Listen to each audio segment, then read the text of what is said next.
We are live. Happy Wednesday. Welcome back to another fabulous Lunchtime Live edition. Today is episode 9. I'm so excited to be here. I've got a wonderful guest on today as well. And, those of you who are watching, please say hello in the comments.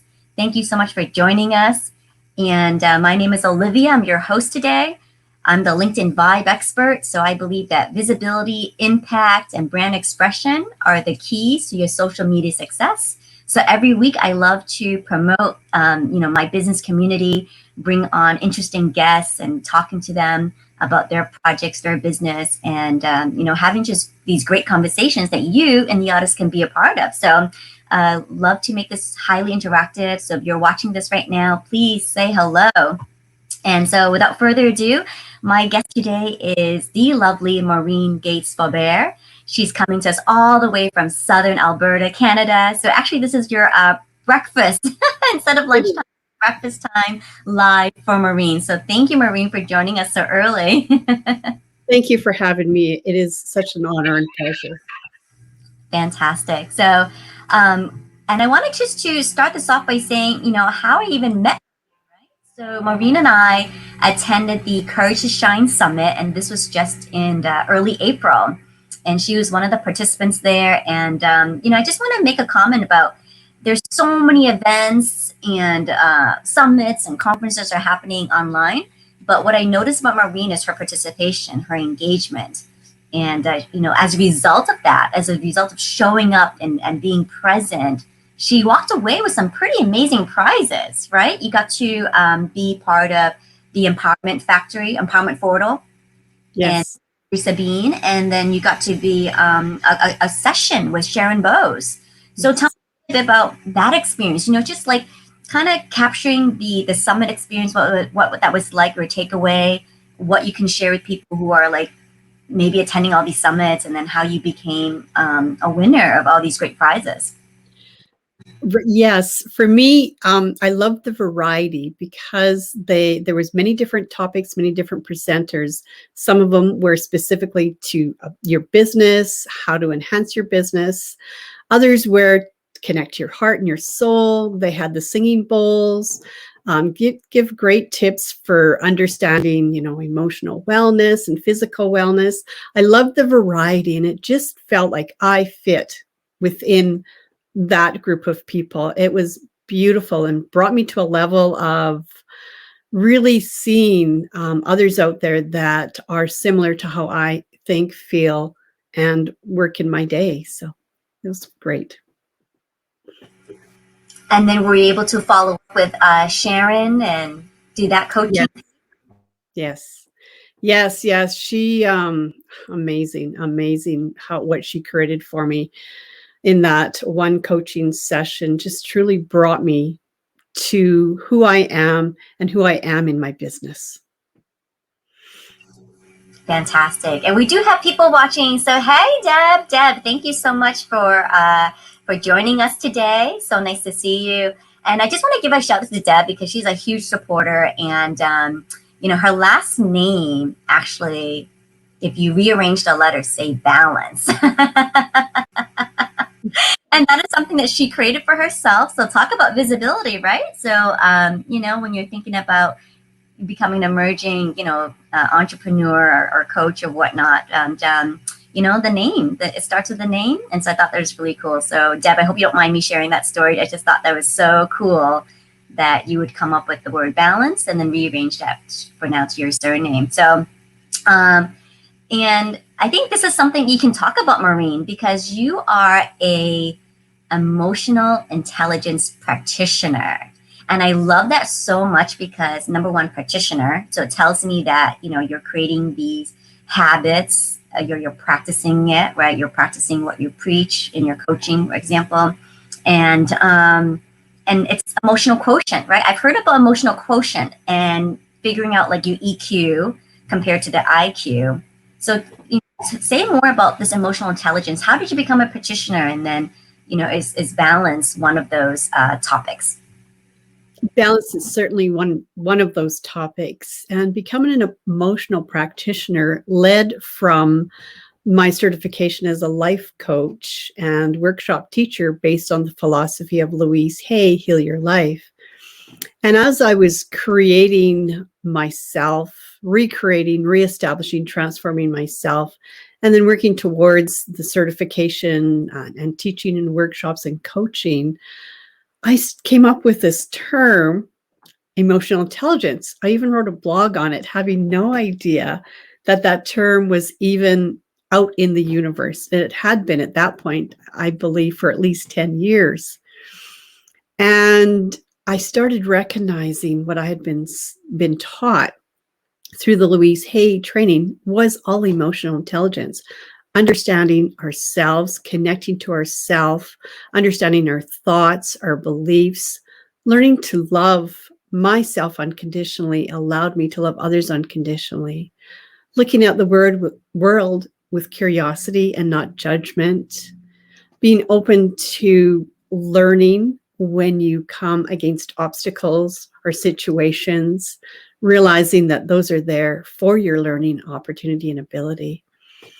And just being a person that is available to listen and understand others. I love that. What you said about just having this natural, right, curiosity of the things around you. So that is fantastic. And what an amazing mentor, right? Louise Hay. I mean, Yeah. who has not been touched by Louise Hay in some way or another? But I mean, I am a huge fan of her work. I probably will need to reread some of her books, right? So thank you for reminding us of that today, Louise Hay. And so, you know, I want to talk about your blogs because it's been, you know, such an amazing piece of work that you've been working on, right? I think you're up to how many blog posts now, Maureen? No, I haven't counted them lately. At least 80, I'm believing. Yeah. And for me, writing has been a gift that I just realized 2 years ago when I founded my organization or my company, Head to Heart. And the premise behind that was for my own personal experience, or from my own personal experience of coming from my head and connecting to my heart. And the blogs that I write are from my heart and my soul. It's my journey. It's how I came from my head and connected to my heart and my body and my soul. So as I write blogs, it's sometimes my aha moments. They come to me sometimes at 3 o'clock in the morning, 6 o'clock in the morning, even throughout the day as I'm working and processing different things in my life, going for a walk, working in my business, doing coaching, things come. And the message is my path, my journey, with the intention of allowing other people to see that emotions come up. Not always nice things occur in people's lives. So I'm transparent, I'm vulnerable, and I'm allowing people to see that I'm real. And the goal for me is that they connect and understand themselves better through what I share authentically in my writing. Amazing. And I love how you title that Head to Heart and making that connection, because sometimes I think we separate them as two different entities. And there's something to be said, right, about the heart brain, your gut brain is not just all up here. Absolutely. We're a whole person. Indeed, we are a whole person. And Deb is jumping in. I mean, she loves this topic, so she's getting really a lot of enjoyment out of listening to emotional intelligence. So thank you so much, Deb. And I think it's when I had asked you early before our broadcast, kind of about your blog writing process, and I love how you are so engaged with your Facebook group and Facebook community. And I want to show this on the screen for a moment here. I just want to show the folks in the audience the Facebook group here.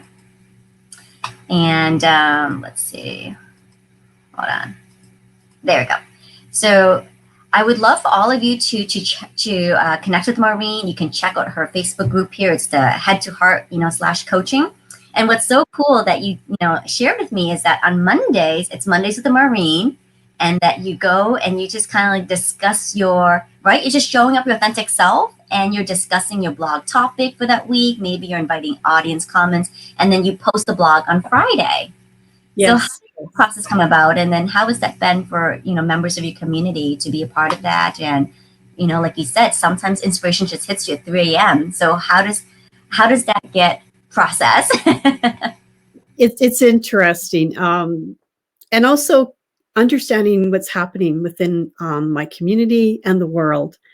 And a lot of my blogs last year for months was directly related to COVID and the humanity of being alone, the humanity of not being able to connect to those that we truly love and want to be with.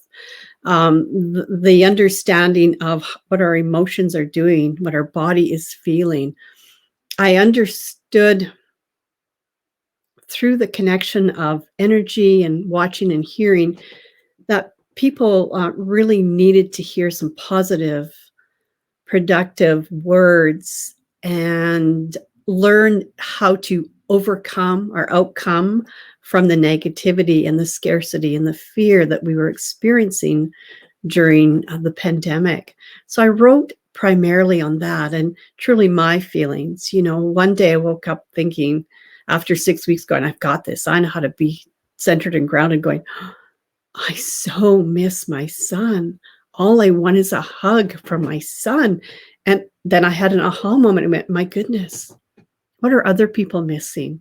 What is it that they need for themselves right now? Here's what I need. So I just authentically shared from my heart how I felt in those moments and wrote several blogs based on the pandemic and self.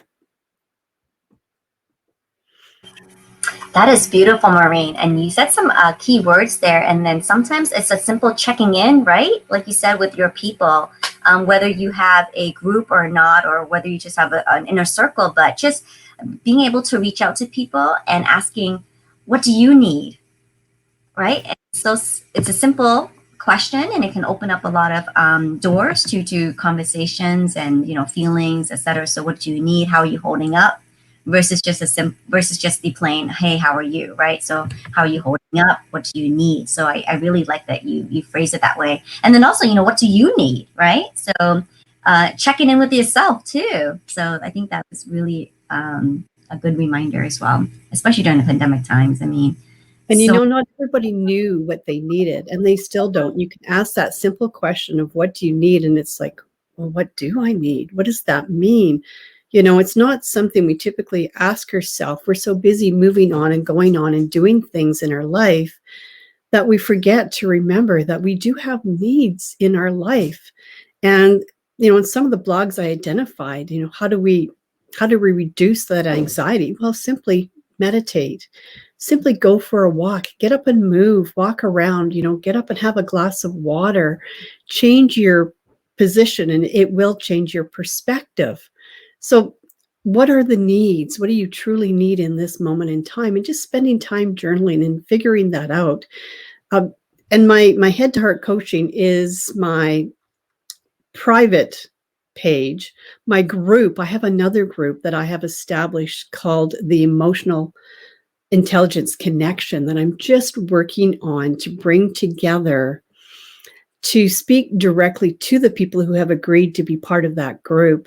And my personal goal is to offer a series, many parts and series of my blogs, and each week teach something different with each blog. So have a series of 5 different blogs in a 5-week series and go live on Monday. Wednesday do the teaching, and Friday have the questions and answers to engage the people in my private Facebook group. So that private Facebook group was the Emotional Intelligence Connection? Yes. Okay. So if folks wanted to be part of that, Maureen, how would they, find more information or get in touch with you regarding that? They could private message me through Messenger on Facebook. I don't just ask people to join. I feel that's really scammy. I do request, I mentioned to people, I have this group, they're willing to come in. Here's, there's rules and expectations. So private message me and we can have that conversation. I truly want to get to know you first, just like I feel you want to get to know me first and the reason that you want to be part of the group. And let's have that conversation and determine how we can best serve each other. So yes, folks, if you are interested in being part of that and, getting to know Maureen, I encourage you to, because she has some amazing wisdom that she can share. So yes, if you're interested in having that emotional intelligence connection, please message Maureen. And, it's no small feat, right? To get to 80 blog posts. I think that's incredible, Maureen. Like, really, I honor you in that. And as I was talking to you, I said, this needs to be repurposed. This needs to be shared. So I encourage you to start repurposing that on LinkedIn. Because so often when I talk to LinkedIn clients, they feel like they just got to reinvent the wheel or do everything all over again. And no, if you've already kind of established, your contents, your pieces, things that you're promoting, why not, experiment with that and migrate it over to LinkedIn. So how's that been like for you with sharing some of those blog posts? They've been well received. And with Olivia's support, she suggested publishing my blogs, because when you post, you only have a limited amount of characters. And I mean, half a blog, 3/4 of a blog would be on there. And in order to get them engaged, she suggested publishing. And I just published my first blog yesterday and went really well because the whole message got out there and there was a lot of positive responses.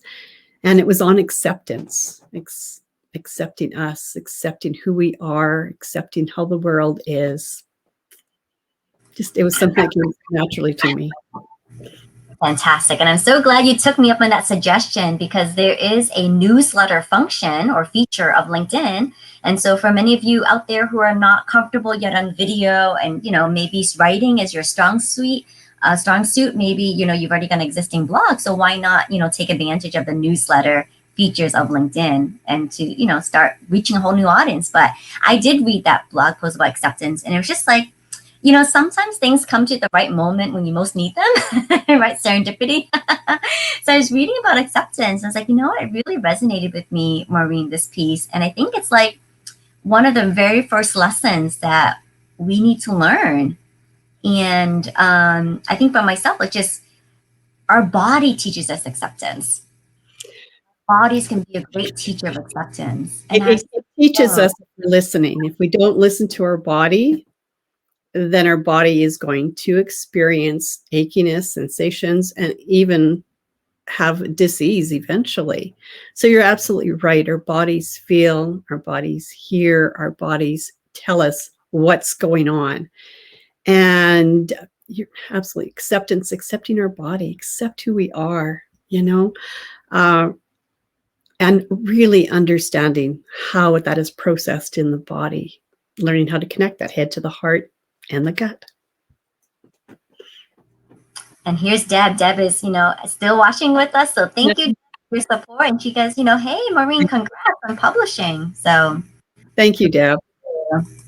And yes, totally. Acceptance is key. She says here, I agree. All learning needs acceptance to move through. Beautiful.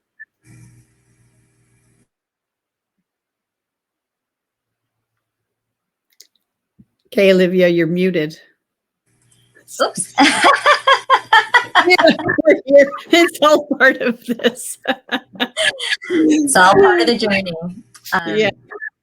So for anyone else who is watching, if you've got a question or a comment from Maureen, please let us know. Please, pop it into the chat here. And if you're watching this later on replay, I encourage you to reach out to Maureen, get to know her, etc. Or, check out some of her blogs, right? You can get to know her that way. Check out some of her blog posts. I think they're very, very insightful. And I think it's fascinating too, because we had talked earlier about kind of this segment of people that you like to work with, with the medical professions. I think you're reaching out to nurses. And I think this is so key, because when I think of emotional intelligence and healthcare, I think about the bedside manner, and how that's fallen away in the wayside. So like, how does this bring us back to that, bedside manner? Absolutely. So very important. And I love what you're mentioning, the bedside manner. And first and foremost, when connecting with the healthcare professionals, and in this instance, the nurses is my first step forward into the healthcare. It's having them understand and learn their own emotional intelligence. And the way I worded it for them was understanding and connecting to self. Once you're able to do that, then you can understand and connect to others out there, create that bedside manner. I hope that the healthcare system allows these nurses the time to truly take and spend that time with their patients, to create that bedside manner, understand the emotions of what their patients are going through, and helping them navigate what they need. It may not only be the medication, it may be some emotional support, understanding how that directly affects your mind, your body, and soul. And once you do that, then you're able to create long-term healthiness. However, systems typically right now, we're in such a big rush to cure that we forget to take the time to truly find out what that cure does mean and how to get there.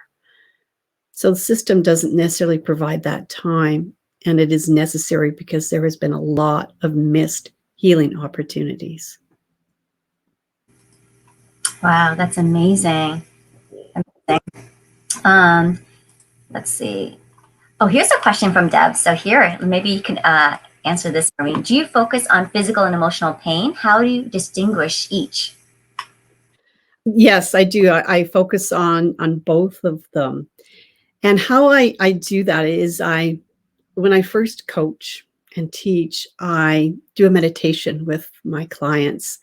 And that is a meditation that teaches them how to connect their heart to their bodies and understand the sensations. And from there, guide them to understand the messages that are in their bodies that may be causing physical pain, sensations, and teaching them to really understand how it got there, the root cause, and then learning how to release that or embrace it. Because our bodies tell us messages each and every day.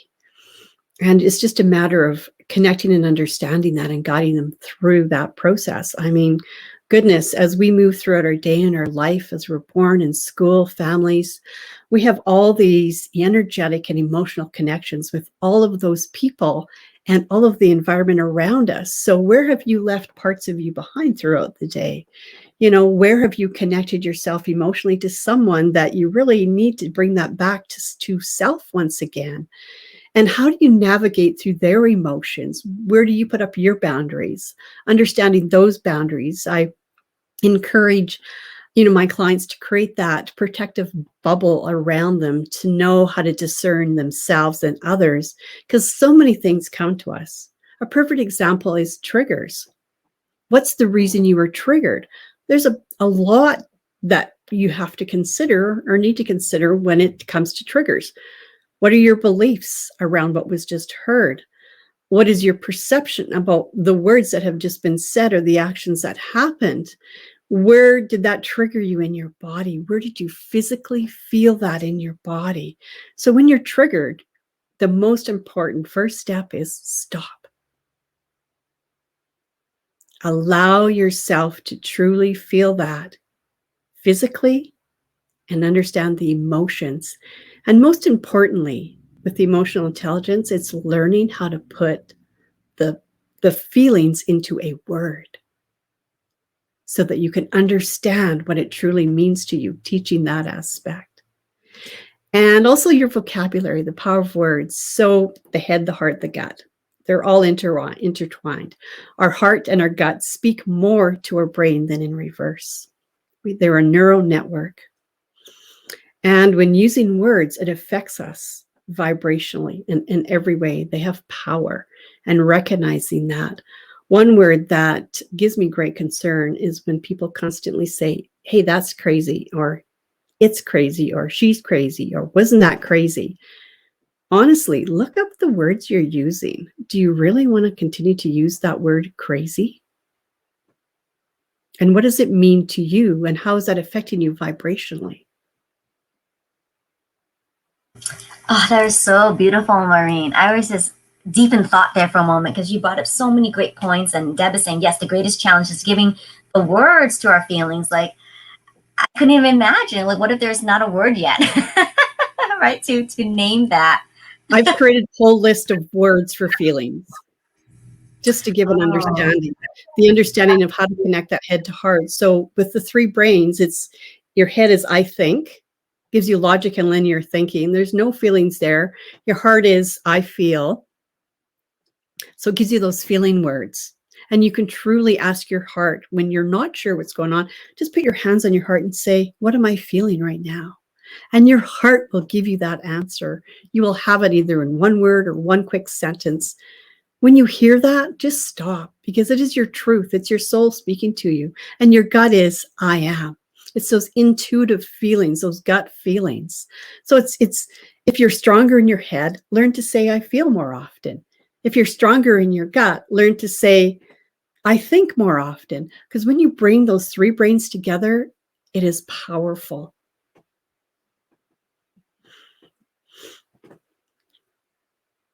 Oh, fantastic. Okay, I want to put that into the chat for everyone. So I think, I feel, I am. Okay, so that would be kind of like the fill in the blanks, right? So stop, I think, I feel, and then I am. Wonderful. Let me show that on the screen. There we go.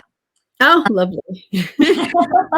Nice and bold for everyone. So your big takeaway message today is, when you've got those triggers, like Maureen said, okay, I think, I feel, I am, and taking that time to acknowledge that. And I love what you said too about just identifying the root cause, right? Because the trigger just didn't show up automatically. Maybe there's some root cause. And you said something so beautiful too about just either embrace it.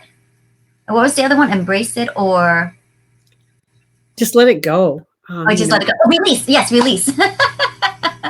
So release or learn to embrace. And that's different. I think that was different. I mean, I heard something just now, but just, like I can embrace this as well because I'm meant to maybe learn something from this moment. Love that. It's the learning.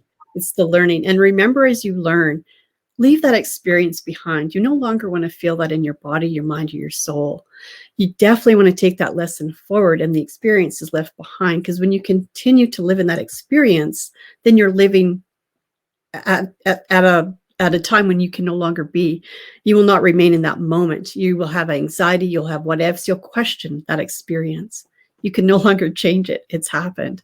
So bring that lesson forward and live in the moment. The same as the anxiety that we experience when we're thinking of anything in the future that we can't even control. We're not there. We're not living in it. Remain in that moment and be open to those lessons and those experiences. They create amazing aha moments. Fantastic. I hope you in the audience are also catching these aha moments for yourself. So if you are, let us know. And I think, one last point you brought up just now is, we're in this virtual space and, how do we create this energetic feeling, and how do we create boundaries too, because we're online. So have you come across that with clients, or what is kind of like your own, process for that, creating boundaries? For me, I discern where and who I want to be connected to. When this virtual platform was first introduced because of the pandemic, I was excited and thrilled and thought, I always wanted to do my business online. This is great. It's perfect. I looked at it in a very positive manner where if I'm coaching somebody or if I'm putting a workshop on, they can just sit down in front of their computer. They don't have to rush through supper. They don't have to run out to somewhere. They can just sit down and be in that moment and be part of the group or part of the coaching session. And then as this processed forward, we get bombarded with posts and messages and links and all kinds of social media on many different types of platforms. It's a matter of discerning. And what I do is I look at my values, and I have my value list right in front of me here on my desk every day. And I look at my values and I go, does this fit with my values? You know, how does my heart feel about this? You know, one of my values is honesty and accountability. You know, growth and solution based. Does it fit with my values? So look at it. Does it fit with your values? Do you truly want to be involved?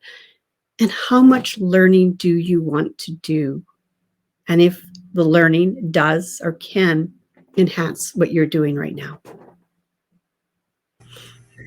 Can you share with us some of the values that are right there written in front of you? Values, yes. So honesty, accountability, integrity, connection, caregiving, heart-centered, growth, and solution-based. Those are my values. Oh, that's interesting. I love how you put that front and center. So as you're evaluating your interactions, your experiences, is it in line with that? Absolutely. Because if it's not, you're going to feel it. Your body will feel it. Your mind will feel it. You're going to have these feelings of, your intuition's going to say, this is not right.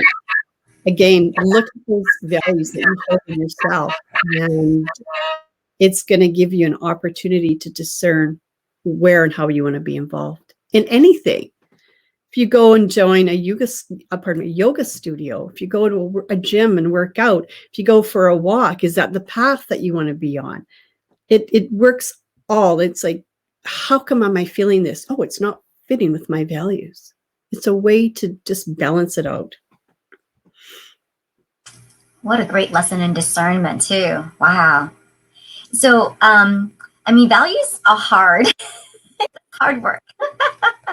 So what advice do you give to someone who is, exploring their values? Is there a particular worksheet or resource that you recommend to help us with honing in on that? You know, I've not created a worksheet. It's a matter of journaling and sitting down, and I love that. I love the idea of creating a worksheet. That's beautiful. Sitting down and really deciding what resonates with you. How do you feel best with certain words that resonate with you? And honestly, write them down in different colored pens. That's how I learn. Different colored pens give you different ways of learning. One can be more prominent than the other. Journal it, say it, connect to it, look up the meaning. Is it really your value? I mean, and don't overthink it, because it's logic. Connect it to, your brain and your body, and go, well, what does honesty mean to me? What does honesty mean when I connect with somebody else? Are they honestly being who they are? Are they telling me truths? How can I trust and understand and believe what they're saying and what they're doing? So understanding how those words affect you in every walk of your life, and recognize them as a value. I love learning that from triggers. When you're triggered, going, just a second, what value did that affect on me? Okay, I think we might have a workshop in the making. Value workshop led by Maureen. And I would love, to follow up with you on that, because I think that's a huge exercise that would be, tremendously, very beneficial, to explore that, like what you said, and introducing different color pens and introducing that journaling piece of it, right? So paying attention to those words and how the power of words. Absolutely. I actually have a workshop on that. I'm currently creating an online course. Part of it is Power of Words. Sign me up. Honestly, I do all the content because I love to write, and that's a beautiful gift that I have now. And I have such appreciation for that ability, because when I write, not only do the words go out to the universe, it's healing for me also. I do come up with my own solutions. I connect to those emotions. I see the outcomes. I understand why I got there. I see the root, connect to the inner child, see the triggers. Where's it coming from? How do my values fit? My writing encapsulates all of that. So this course is just being created. I've gained the content, and I have an amazing woman who I have hired to put it into lovely graphics, create the PDFs for all of the journaling. I've done some live videos for the course, and it's just in the process of being created. I also have an ebook, And the ebook is titled Mind Body Connection. And that will also be available very soon. I've got all the content done. She's just incorporating it into making it look pretty, lovely, and appealing. And of course, ebook available. And that will be available on my website. And the link will be on the bottom of each one of my blogs and anything I post moving forward. Fantastic. Awesome. So you guys heard it here first. There is an Power of Words workshop with Maureen. So if you want to get on that waiting list, please visit her website. Please connect with her on Facebook and find her on LinkedIn. So happy for you, Maureen. That is amazing. I love the initiative, and I can't wait to help you promote it. So, once you got the details available, we'll just add it to this particular post. And then as you're talking, I have a great connection for you on LinkedIn. So I want you to meet Paula Goodman. So I'll, make the introduction on LinkedIn for you. But she writes these beautiful poems, and she adds videos and graphics that are relevant to her poems. And she's beautiful. So I think you really would like to her just have a word session. I love poems, yeah. And I think she might enjoy reading your blog as well too. So I'll make that connection for you. Thank you. Just want to plant the seed. So I met up with Steve Garvin, very recently, and he is organizing another summit, to be done in July. So I'd love to, share the news of that with you as it's coming together, Maureen. I think it'd be great to have you on there. But so Steve's got a lot of good things coming up, and I'll be helping him facilitate that. So we're super excited about that endeavor. And it's around storytelling and words and values. So oh, that sounds wonderful. Yeah. So Steve is awesome. He is just, wanting to put that on for the community. Okay. And let's see what else I want to say. I would love to invite the audience to engage with Maureen further. This is kind of like your introduction. And so, my hope is that as you're meeting these wonderful colleagues of mine, that you would follow up with them individually and set up a call, even if it's just a discovery call. Right. Make a new friend in Canada. I highly encourage you to do that, because we could all use, connections and learn from one another. Right. And if you're, feeling certain things, maybe Maureen can help you through that with either the release or embrace through the meditation. I love that you kind of started with the meditation part. So it's a much needed skill. Good thing to practice. So this wraps up another Lunchtime Live. Thank you so much, Deb. And those of you who are watching this on replay, thank you so much for just coming on and being part of the conversation, interacting with us today. And yes, thank you, Deb. Thank you so much. So thank you, Deb. You're quite welcome. And Deb, the audience, I love StreamYard because we're able to pull in the audience. The audience can ask questions. Maureen, you're able to respond. And it took us on a whole new conversation that we hadn't planned for. So I think that's the beauty of this live streaming. So I'm really, really into it. So that being said, if you would like to be a featured, guest on my Lunchtime Live, please connect with me, send me a message. I can share with you my calendar link. I'm booking slots now for July. So July slots are opened if you're interested in becoming part of this journey with me. So have a wonderful, wonderful afternoon. Have a wonderful morning, Maureen. Just about lunchtime. Thank you so much for being a part of our session today. And I will catch you guys all next week for Lunchtime Live, Wednesdays at 12:40 Eastern Time. Have a great day, everyone. Bye. Thank you.